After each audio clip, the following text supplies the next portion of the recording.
I've had an idea that I've had bouncing around in my head in terms of this process, right? This whole electoral process, like even down to the like local level, right? And one of the things that I think we all can agree on is that we want, and the reason I'm thinking about this is because you brought up term limits. Yes. One of the things I think we can all agree on is that we want money out of politics, like private money out of a public function or public system. It doesn't, right? Yeah, what are you doing there, man? Right. Yeah. So why don't our taxes pay for that? I'd be more than happy for my taxes. Like, even if you were to tax me a little bit more the year leading up to an election year just to ensure that there's money in the pot for that. Like, the way I see it, and like the math I haven't worked out. I haven't actually like crunched numbers. But essentially, the way I'm thinking about it is like, let's just talk about it at like a local level. So you're talking about like a mayor, right? You're running for mayor. Now, if you can prove that you have some sort of you have a primary or whatever it is that you have a primary, and it's not based off of money, because that's dumb. Like, that's a dumb way to base that, obviously, because right now you have to make a certain amount of money. You just excluded a bunch of people that could be potentially great at that job. Yeah. Right. And they come from the community. Right. Yeah. It should be about community support. You do an initial ballot, and top 5 people out of that initial ballot are now your primary.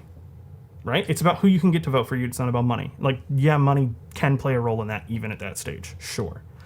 But it's about who you can get to support you. It's about bodies, not money.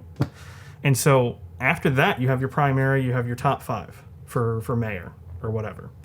And each of those 5 people get a budget to run a campaign that is paid for through taxes. Right? Mm-hmm. And obviously, we'd have to find a way to strictly track this. They're not allowed to take donations. They're not allowed to take gifts. They're not allowed to take anything from anybody. If you're proven to be in there, you're out, essentially. Right. You immediately disqualify yourself. You forfeit your right to run for office. Yes. Mm-hmm. And to me, that's a great test, because you have to effectively run a campaign under a budget, which, if you're going to be in charge of anything, I need to know that you're good with money. Let's be real here. Mm-hmm. So if you can't balance a budget, you're going to screw yourself. It's an interesting idea. Right? It's an interesting idea. And that amount of money is scaled for the position that you're going for. Mm-hmm. Right? So, like, obviously a presidential campaign stipend would be a lot more money than a mayoral run. Right? And then there'd be, like, debates that are publicly funded, not cut. They're not. It's like, I want to do like Joe Rogan style, like this sort of thing, where you just put them in a room. There might be a moderator, but a moderator is there to guide the conversation, not tell them that their time is up. Long form discussion. Back and forth. Mm-hmm. Right. I guess what you're saying is creating a system that prioritizes ideas over money. Yes. And influence. Yes. Yeah. And then that would be one way of going about it, and then adding term limits in there too. Actually, I disagree with you. This is where I disagree with you. Because what you do is, instead of having term limits, because I understand the instinct for people to want term limits. I understand it. What I think instituting term limits does, however, is term limits are there to prevent bad people from staying there, right? That's what it is. But what it also does is prevent good people from staying there. Yeah, it's fine. You have more people in there. Well, what I'm saying is, if you're good at your job, why fire you?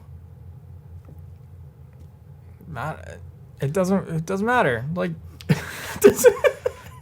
what I'm saying, like, if there's bad people in those roles, right, they will be out at some point. Well, let me finish the thought. And then this system that I've created that goes for everyone. It's not about you being bad or good. It's just like, this is the amount of time you have to do it. You can have 3, 4, 5 terms, whatever. But there's limits. So you can't be like a Nancy Pelosi or any other career politician who's been there since, like, God, you were 18 years old or something, mm-hmm, and now you're like 103. But those terms would inherently have to be a little bit longer than 4 years, because you inevitably have short-term viewpoint policies or short-term viewpoint positions that they would take, because they know that they have to try and get something accomplished. Or not. Or they don't even bother, because once they're in, they know they're going out. So that should give a little fire under their ass to get moving and do some stuff. But they don't have an incentive to do stuff, because it doesn't keep them in their job. The incentive is the is the duty of helping everyone. Yeah, the thing is nobody is incentivized that way. Not really. Okay, then maybe we should add in lobbyists or something. I don't know. No. What I'm saying is, okay, here's what I'm saying. Incentivize these people. I'm saying. Oh wait, huh? I'm saying what you do is you don't have term limits, but what you do is that the incumbent, right? You have these stipends in political races that they're not allowed to spend more than this amount on this type of campaign. The incumbent always has a statistically significantly less budget than the challenger because the incumbent has the benefit of track record. They've been in the position, so they should be able to stand on the merits of what they've done. Mm-hmm. Right? And so if you increase how grueling the competition is for the incumbent, the chances of you having somebody, it's not perfect, but the chances of you having somebody who is terrible at their job staying in there when they can't use outside corporate money or gifts or anything like that to tip the scales in their favor, and the scales are actually tipped against them when they're running to some degree when it comes to the money portion. Oh, so you're saying to incentivize people to do a good job? Yes, to incentivize them to do a good job.